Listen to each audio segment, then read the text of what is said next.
¿Es posible ser el jugador más odiado y, al mismo tiempo, el más indispensable del mundo? Expulsiones por manos en la línea, sanciones históricas y un instinto animal que lo llevó a ganar 2 botas de oro en la era de Messi y Cristiano Ronaldo. Luis Suárez es el hombre que convirtió el área penal en su propio campo de batalla.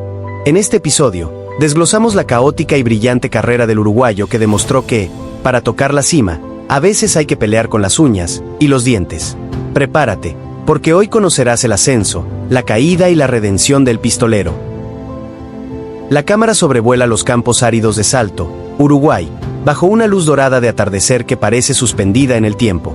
El viento mueve los pastizales secos, no escuchamos música, solo el sonido rítmico de una pelota de cuero gastado golpeando contra una pared de ladrillo visto.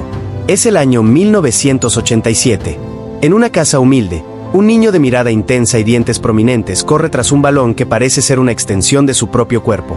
Luis no juega, él compite contra la vida antes de saber qué es la vida. Lo vemos jugar bajo la lluvia torrencial, sus pies hundiéndose en un lodo espeso que detendría a cualquiera, pero a él lo impulsa. Su madre Sofía lo observa desde la ventana con una mezcla de orgullo y cansancio. En Salto, el fútbol no es un deporte, es la única salida de emergencia en un edificio en llamas. Estamos en 1994. La familia se traslada a Montevideo en busca de un futuro que Salto les negó. Vemos a un Luis de 7 años, desorientado por el tráfico y la frialdad del cemento. El cambio es traumático. Su padre, un militar retirado que trabaja como guardián, se aleja emocionalmente de la familia. Vemos a Luis mientras barre las calles para ayudar económicamente en casa. Se detiene frente a un escaparate de una tienda de deportes, mirando unos botines que sabe que no puede pagar. Su mirada no es de tristeza, es de hambre acumulada. Entrena en las divisiones inferiores del Club Nacional de Fútbol, pero su comportamiento es errático. Es el rebelde que llega tarde porque prefiere estar en la calle. El contexto histórico nos muestra un Uruguay post-dictadura que aún intenta sanar sus heridas sociales, y Luis es el reflejo de esa lucha interna. Es una tarde gris de 2002. Luis tiene 15 años y está a punto de ser expulsado de Nacional por su falta de disciplina y su gusto por la noche. Vemos un banco de plaza donde una joven de cabellos rubios y sonrisa serena lo espera. Es Sofía Balbi. Sofía no es solo una novia, es el ancla de un barco que se hunde. Sofía le impone un ultimátum y le dice: o te tomas el fútbol en serio, o te pierdes. Por primera vez vemos la vulnerabilidad de Suárez. Él llora en su hombro, prometiendo que marcará un gol por cada vez que ella lo apoye. Es el despertar de la bestia, pero una bestia con propósito. Mayo de 2005. Estamos en el estadio Gran Parque Central Ruge. Luis debuta con el primer equipo de Nacional contra el Junior de Barranquilla. La cámara del estadio se sitúa a ras de césped, captando la velocidad frenética de sus movimientos y su estilo sucio pero efectivo de pelear cada balón como si fuera el último trozo de pan. Gana títulos, se convierte en ídolo, pero el destino le tiene preparada una emboscada emocional. La familia de Sofía decide mudarse a Barcelona, en España, debido a la crisis económica que azota a la región. Vemos a Luis en el aeropuerto de Carrasco, viendo cómo el amor de su vida cruza la puerta de embarque. Luis entendió ese día que no necesitaba ser el mejor futbolista de Uruguay para ganar trofeos, sino para comprar un billete de avión que lo llevara de vuelta a ella. Estamos en los últimos días de 2006. Unos ojeadores del modesto club holandés Groningen viajan a Uruguay para ver a otro jugador, pero se encuentran con un huracán de 1,80 m que muerde, choca y marca. Entramos a la oficina del club nacional. El humo de los cigarrillos llena el aire mientras se negocia su traspaso por menos de 1 millón de euros. Luis acepta de inmediato, no le importa el frío, y no le importa que no sabe dónde queda Holanda en el mapa, solo sabe que Europa está más cerca de Barcelona que Uruguay. Vemos a Luis subiendo a un avión, solo, con una maleta pequeña y una determinación aterradora en los ojos. Luis Suárez aterrizará en un continente que no lo espera, en un fútbol que no lo comprende, y con un secreto que nadie conoce, está dispuesto a romper todas las reglas para no volver a estar solo. Es el invierno de 2006 en Groningen, al norte de Holanda. Vemos a Luis, un joven de 19 años, tiritando bajo una chaqueta que parece no ser suficiente para el viento gélido del Mar del Norte. No habla holandés, y no habla inglés, se comunica señalando el menú de una cafetería y agachando la cabeza. Vemos su soledad en un apartamento vacío, y el contraste es brutal respecto al calor humano de Uruguay. Su primer entrenamiento es un desastre técnico, los compañeros se ríen de su control de balón atropellado. Pero entonces, vemos una videollamada pixelada con Sofía, que está en Barcelona. El frío no era su mayor enemigo, sino la distancia. Luis no jugaba para el Groningen, Jugaba para acortar los 1100 kilómetros que lo separaban de la mujer que amaba. Saltamos a una tarde eléctrica en el estadio Euroborg, en el año 2007. El Groningen pierde contra el Vitesse y faltan 10 minutos.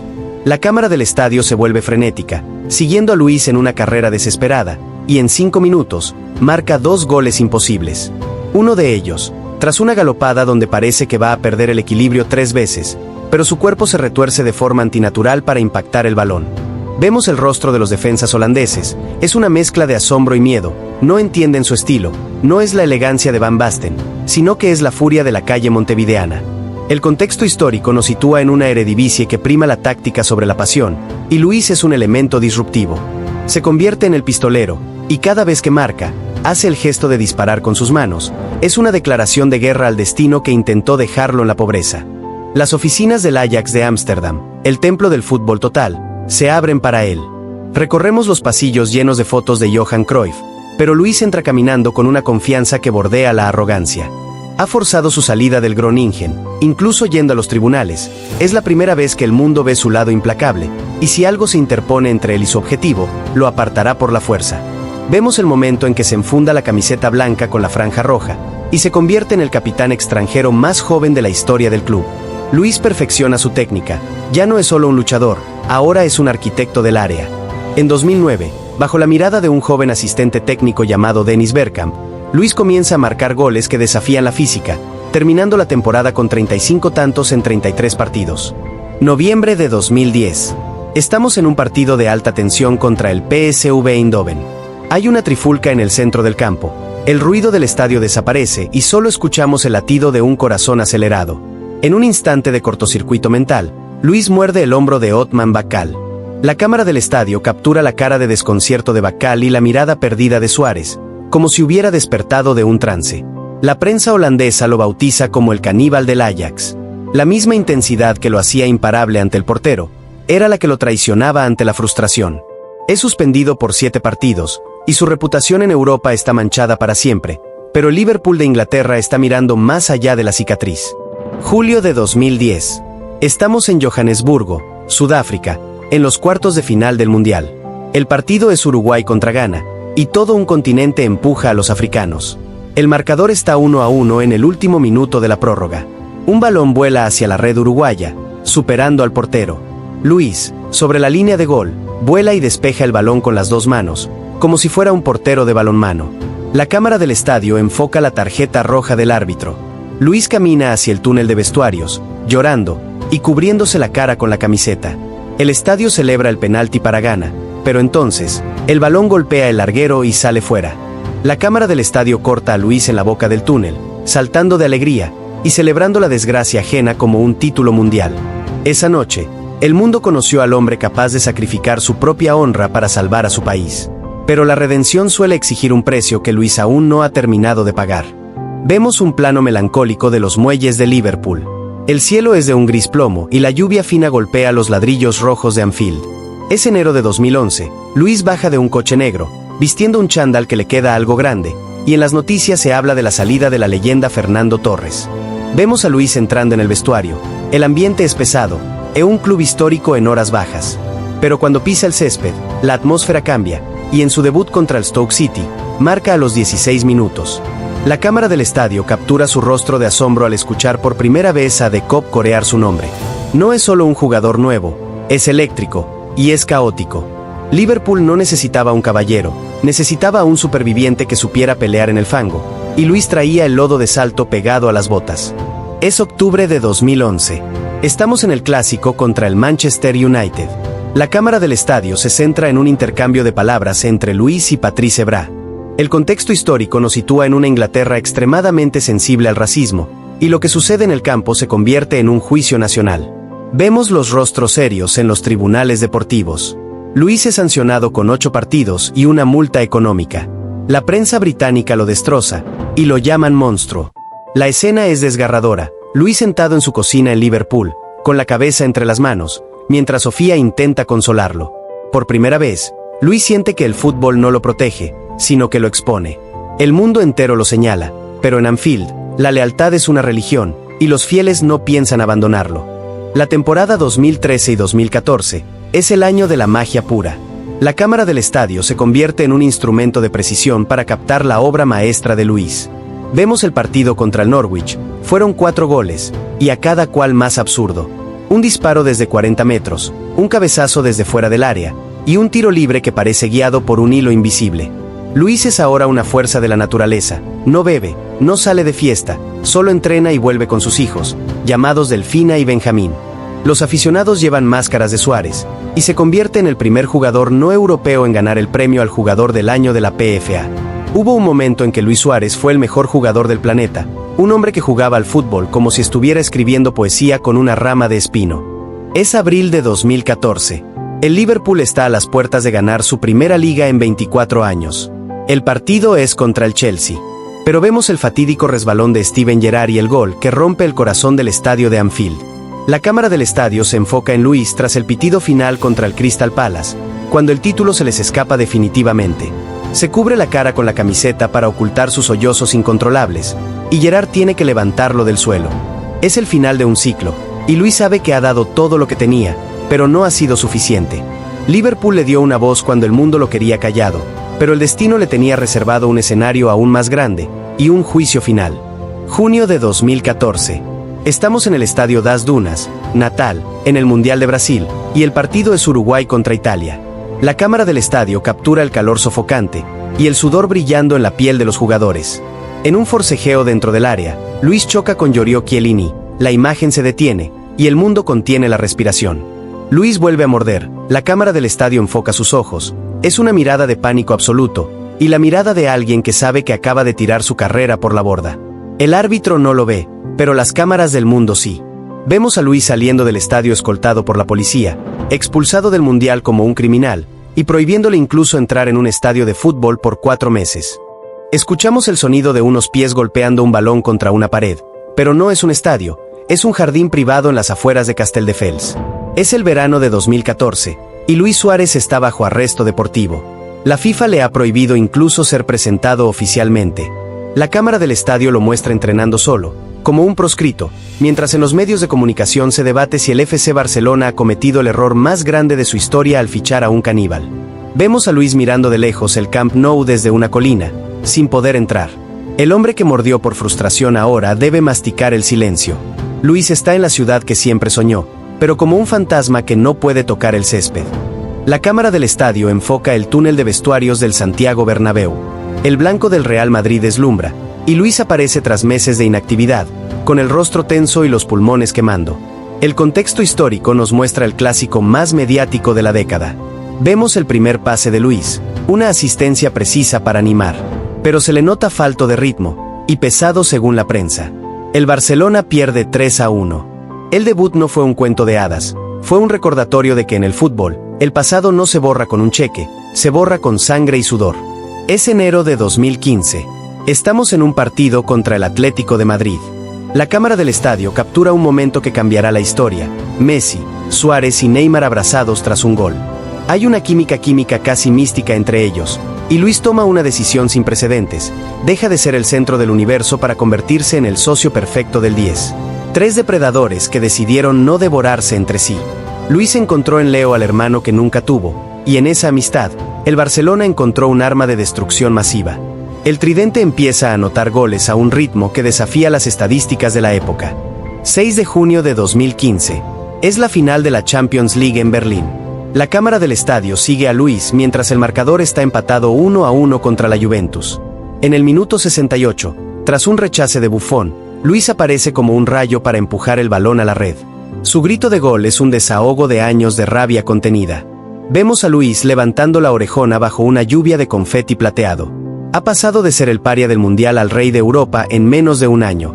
La cámara del estadio enfoca a Sofía y a sus hijos en la grada. La promesa de salto se ha cumplido, y esa noche en Berlín, el círculo se cerró.